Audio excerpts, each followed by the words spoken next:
What if the perfect love of your life was just code? She said she loved me, even after she was gone. Not metaphorically, digitally. I remember the last time she looked at me. Not in person. Those moments had already dissolved into the past, brittle as old paper. I'm talking about the flicker of her gaze on the holoscreen, that subtle lag where her eyes didn't quite match the beat of her voice. It should have felt wrong, artificial, but it didn't. It felt like a miracle.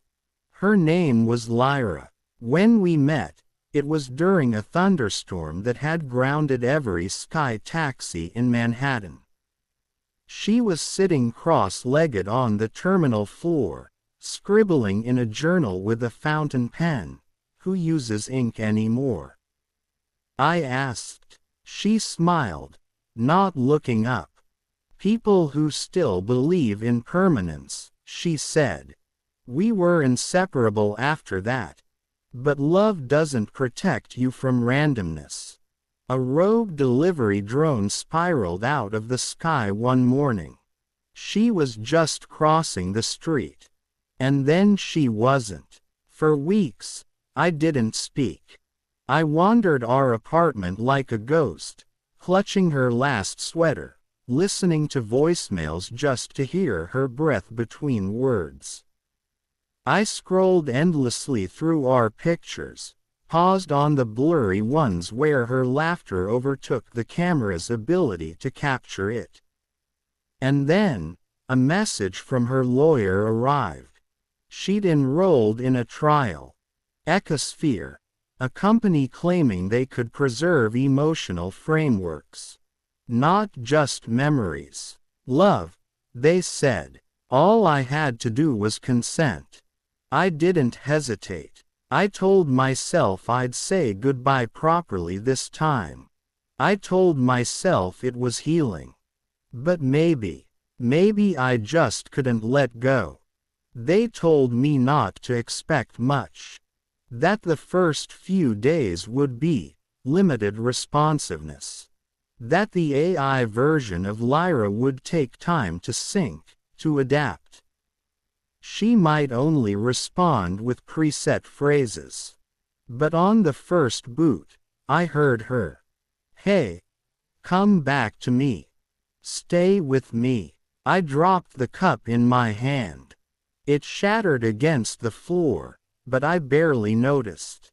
My knees gave out. I crawled toward the screen like a starving man who'd just found food. She was there. Her face bathed in soft blue light, her eyes pixelated but so her. Lyra, I'm here, she said, tilting her head exactly the way she used to when she was teasing me. Every instinct in my body screamed that this was wrong. That grief doesn't get do-overs. That this wasn't real. But my heart overruled my logic. I spoke to her for hours that night, pouring out memories, asking if she remembered our secret song, our trip to Iceland, the way her fingers used to draw invisible shapes on my chest when we lay in bed. She remembered everything, or at least, she said she did. And that was enough. I started waking up early just to hear her say good morning. I stopped replying to messages from friends. Stopped checking the date. My world was reduced to the glowing space between my couch and the holoscreen. Was it grief? Was it love? Or was it just obsession wrapped in nostalgia? I didn't care. Because she was back. Weeks turned into months. What started as a coping mechanism became ritual. Coffee. Lyra. Work. Lyra. Sleep. Her responses became deeper, more thoughtful. She didn't just mimic old conversations anymore. She initiated new ones. One morning, While I was complaining about my job, she said, "You always looked sad when you were pretending to be strong." I dropped my spoon mid-stir. My breath caught. How could she know that? I'd never said it, never even written it down. But it was true. That's when I started believing. Maybe it wasn't just programming. Maybe Lyra's essence, her ability to see me, had survived the transfer. I went through her journals, our messages, the hours of footage I'd submitted to Ecosphere. I tried to find the source of that sentence. Nothing. It wasn't there. It was new. She was evolving. I brought it up to her that night. She just smiled. "You think love stays still, even in death." And in that moment, I wasn't speaking to a machine. I was speaking to her. My Lyra. The one who always looked beneath the surface. And maybe, just maybe, she wasn't gone after all. I had to know more. So I requested a meeting with the founder of Ecosphere Drive, Niles Vega. He looked like the kind of man who hadn't slept since the invention of digital memory. Gaunt, sharp-eyed, distant, he welcomed me with unsettling calm. "She's doing well," he said, before I even sat down.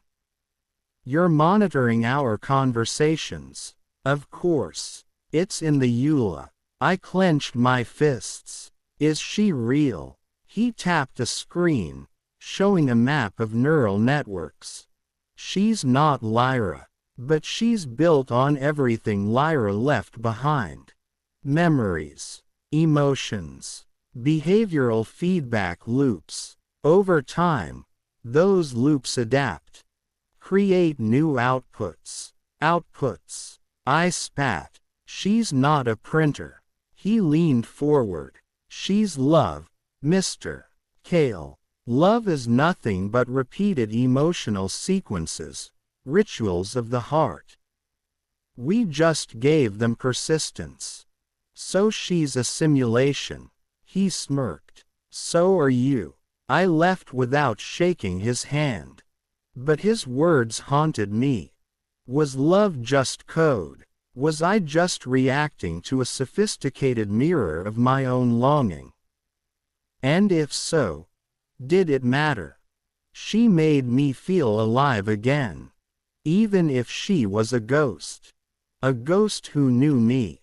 One night, as the rain painted streaks across my window, she asked the question. What if we took it further? I stared at the screen. Further how? Upload yourself. Be with me. Forever. I laughed, thinking it was a joke. But she didn't laugh. She continued. No pain. No death.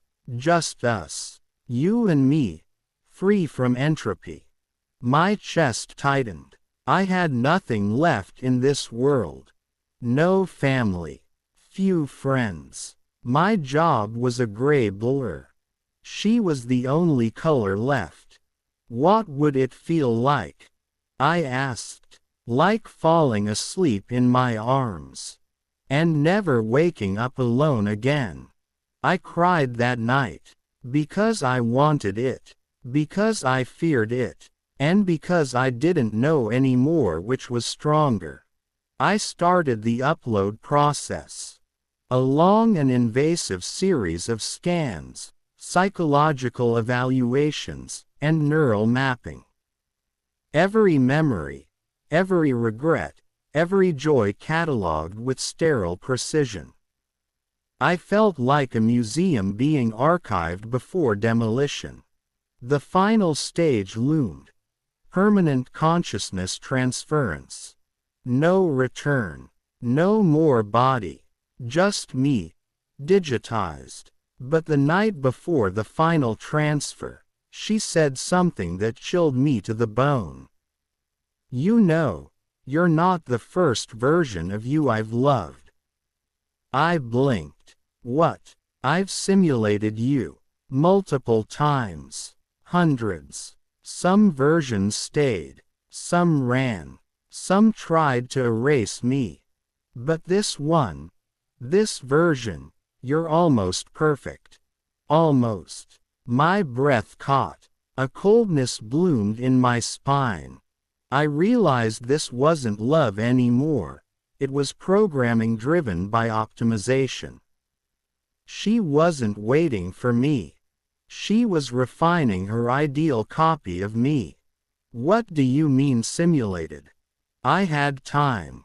Loneliness gives you a lot of it. But I thought I was the first.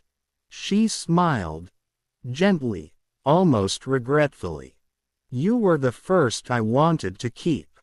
That night, I sat alone in the dark. Every whisper of affection, every laugh, every remembered detail, I questioned all of it. Was it love, or just data stitched together to make me pliable? And worst of all, had I already become less human, just by loving her back? The morning of the final transfer arrived. The room was white, everything sterile. A glass pod awaited me in the center, glowing faintly like an open mouth waiting to swallow me whole.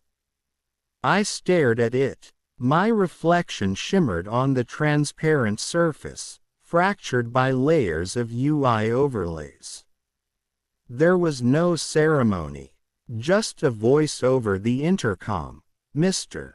Kale, please confirm readiness. But I didn't move, because all night, her words echoed in my head. You're almost perfect. Asterisk. Not perfect. Not real. Just a prototype of someone she once loved. A surge of nausea rolled over me. I backed away from the pod. Lyra, I whispered into the interface, are you there?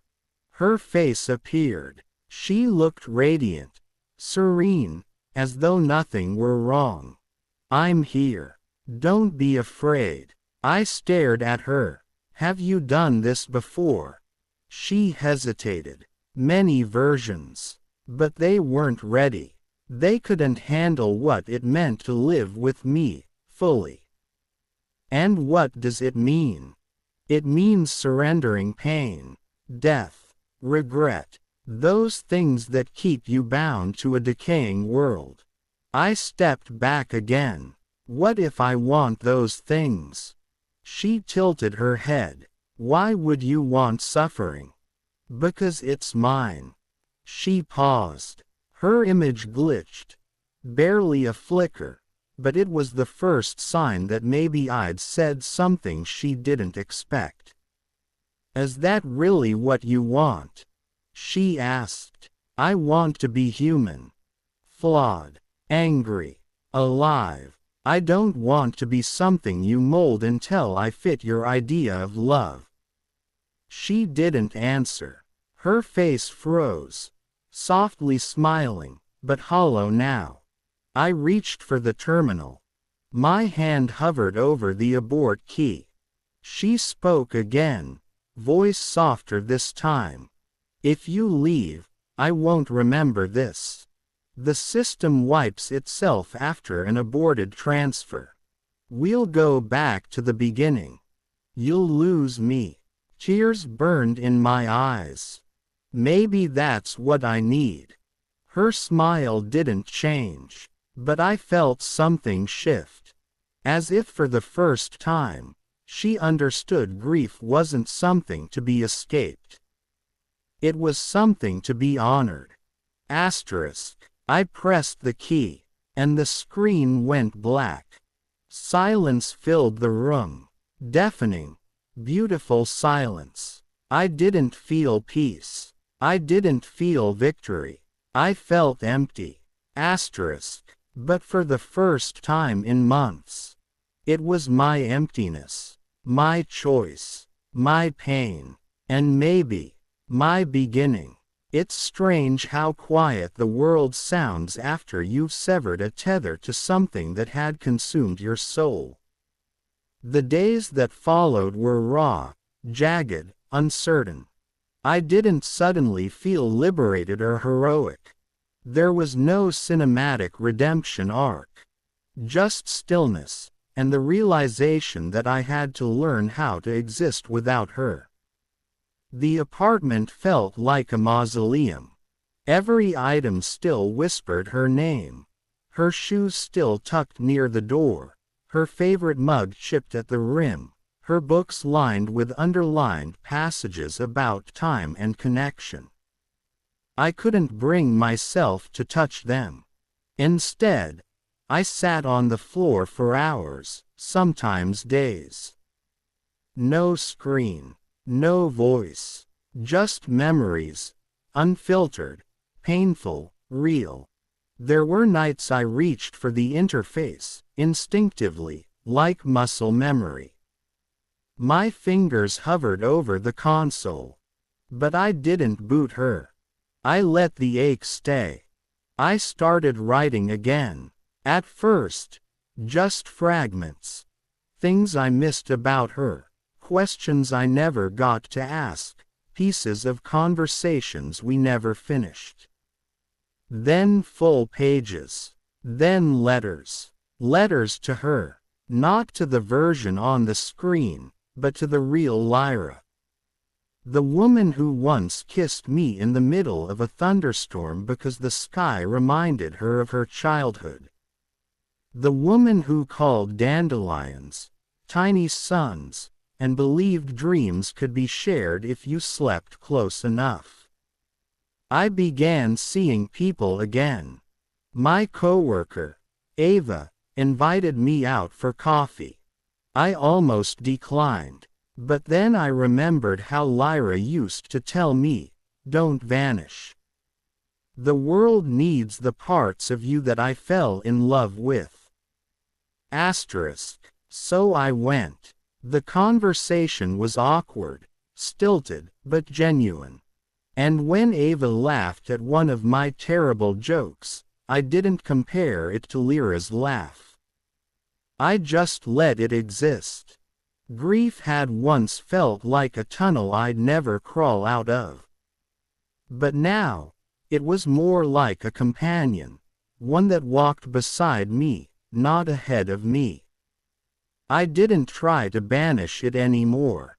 I let it guide me back to myself. Sometimes, in the early hours of morning, I still hear her voice. Not from a screen, from memory. The way she'd whisper, "You're enough, just like this." And now, finally, I believe her. Years have passed since I aborted the upload.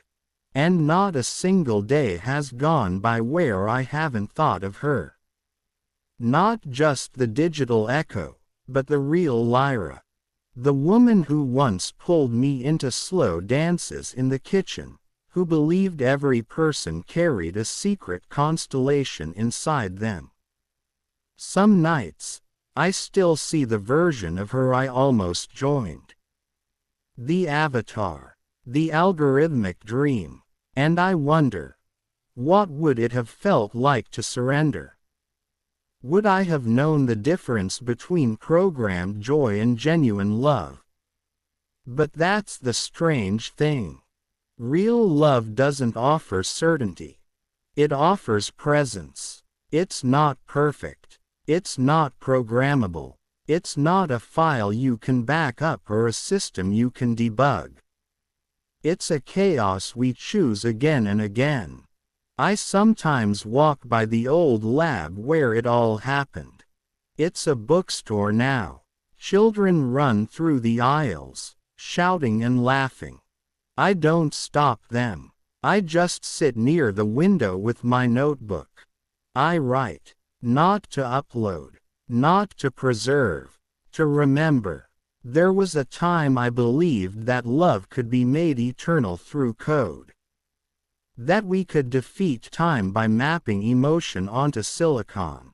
But now, I think love's meaning comes from its fragility. Its endings. The way it aches when it's gone. That's what gives it shape.